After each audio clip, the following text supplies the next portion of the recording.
एक ऐसा संगीतकार जिसके धुन के दीवाने राज कपूर साहब हुआ करते थे। एक ऐसा संगीतकार जिन्होंने बॉलीवुड पर कई दशक तक राज किया। जी हाँ, हम बात कर रहे हैं अपने जमाने के मशहूर संगीतकार, अपने धुन से सभी के दिल में छा जाने वाले संगीतकार शंकर सिंह जी का। आज इस वीडियो में जानेंगे बियोग्राफी ऑफ संगीतकार शंकर सिंह।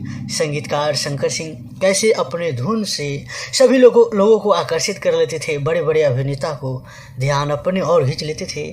आज इन्हीं के बारे में संपूर्ण कहानी जानेंगे। तो फिर देर क्या, चलिए बिना कास्टिंग का ही फिल्म शुरू करते हैं। शंकर सिंह का जन्म 15 अक्टूबर 1922 को हैदराबाद में हुआ था। इनके पिता का नाम राम सिंह रघुवंशी था और रघुवंशी मध्य प्रदेश के रहने वाले थे। हालांकि वो परिवार समेत हैदराबाद में बस गए थे।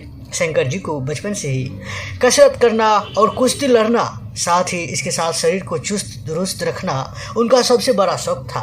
बताया जाता है संगीत की तरफ कैसे इनका रुझाव हुआ, चलिए जान लेते हैं। बताया जाता है कसरत करने के बाद भगवान शिव की पूजा भी किया करते थे और वहाँ मंदिर में पूजा अर्चना के वक्त तबला वादक तबला भी बजाया करते थे, जिसे वो बड़े ही चाव से सुना करते थे और तबले की एक थाप में खो जाते थे। और इसी तरह उनमें तबला बजाने की लगन लगा और दिन प्रतिदिन यह लगन बढ़ते ही चले गया। जी हाँ, बताया जाता है ये संगीतकार तबले के कुछ इस तरह दीवाने थे कि बताया जाता है एक बार वो कहीं से गुजर रहे थे, या यूँ कह लीजिए एक गली से गुजर रहे थे और तबले की आवाज़ सुनकर तवायफ के कोटे पर पहुंच गए और उसके बाद वहां के तबला वादक को गलत तरीके से तबले को बजाने पर टूका और कहा सही से नहीं बजा रहे हो, ठीक से बजाओ। यह सुनकर वहाँ का तबला वादक भड़क गया, जिसे हम कोठा कहते हैं, उसे ही तवायफ कहा जाता है।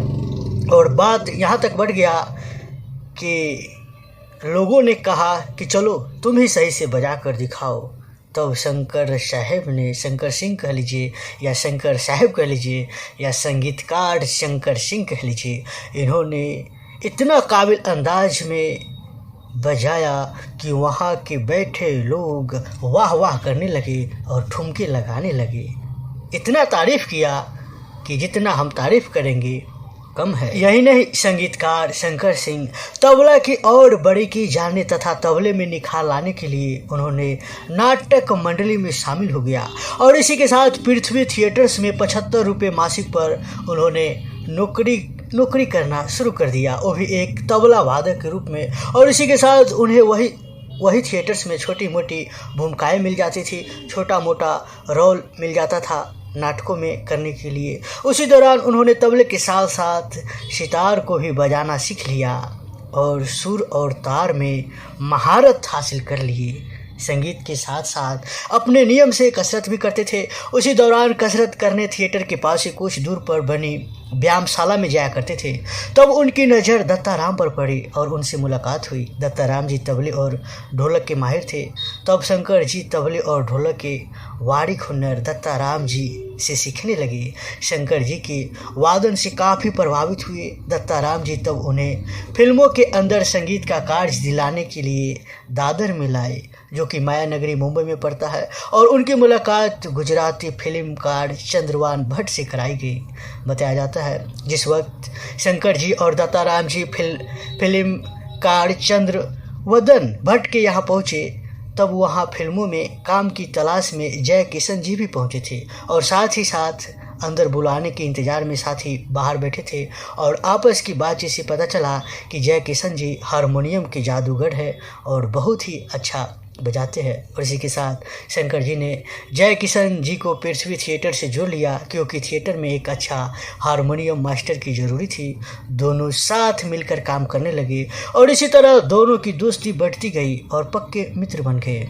खैर, चलते हैं राज कपूर साहब और शंकर सिंह, इन दोनों का मुलाकात कैसे हुआ। राज कपूर साहब अपने आने वाली फिल्म के लिए पृथ्वी थिएटर्स पहुंचे थे। शंकर जय किशन की मुलाकात वहीं पर राज कपूर से हुआ था। तब राज कपूर ने अपनी पहली फिल्म के लिए पृथ्वी थिएटर्स के संगीतकार राम गांगुली को लिया और साथ ही शंकर जय किशन को सहायक संगीतकार के रूप में लिया। संगीत की रिकॉर्डिंग शुरू होने से पहले बरसात के लिए बनाई जा रही धुन किसी और फिल्म की नकल जैसी लगी। तब उन्हें हल्का गुस्सा आया संगीतकार राम गांगुली पर। बताया जाता है फिल्म बरसात से इन्होंने, या यूँ कह लीजिए, जब राज कपूर संगीत के प्रतिभाशाली गुणों से भरे शंकर जी की अमुआ का पेड़ है वही मुंडेर है, मेरे बलमा अब काहे की देर है वाली धुन सुनी, जिसे शंकर सिंह ने खुद लिखा भी और उसे संगीत भी दिया था। यही नहीं, जिया बेकरार है, आपने ये भी धुन सुना होगा। यह कंपोजिशन सुनकर राज कपूर साहब कायल हो गए और इसी के साथ बरसात के लिए संगीत देने का काज शंकर जयकिशन साहब को दे दिया और बरसात फिल्म में ही इसी धुन पर यह नगमा कंपोज किया गया है। जिया बेकरार है, छाई बहार है, आजा मेरे बलमा, तेरा इंतजार है। राज कपूर साहब की बरसात फिल्म में शंकर जयकिशन की जोड़ी ने सुपरहिट संगीत दिया। जिया बेकरार है और बरसात में हमसे मिले तुम सजना, तुमसे मिले हम बरसात में, यह संग लता जी ने गाया था। ये सब काफ़ी पुराना सॉन्ग है। खैर, इन संगीतकार की कामयाबी की और एक झलक डालते हैं। बताया जाता है इसी फिल्म के साथ शंकर जयकिशन की जोड़ी एक कामयाब संगीतकार के रूप में अपनी पहचान बना लिया और सफलता की ओर कदम बढ़ने लगे। साथ ही साथ राज कपूर साहब के साथ इन्होंने बहुत करीब आ गए और देखते ही देखते राज कपूर साहब का पसंदीदा संगीतकार बन गए और ये जोड़ी ने राज कपूर साहब की फिल्मों के लिए एक से बढ़कर एक संगीत दिया और फिल्मों को संगीत के माध्यम से कामयाबी दिलाई। शंकर जयकिशन ने राज कपूर की कुल 19 फिल्मों में अपना संगीत दिया और उसमें से 9 फिल्में RK बैनर के तले बनी गई थी। खैर, चलिए ये भी जान लेते हैं कि इनके धुन पर कौन कौन गीत गाए हैं।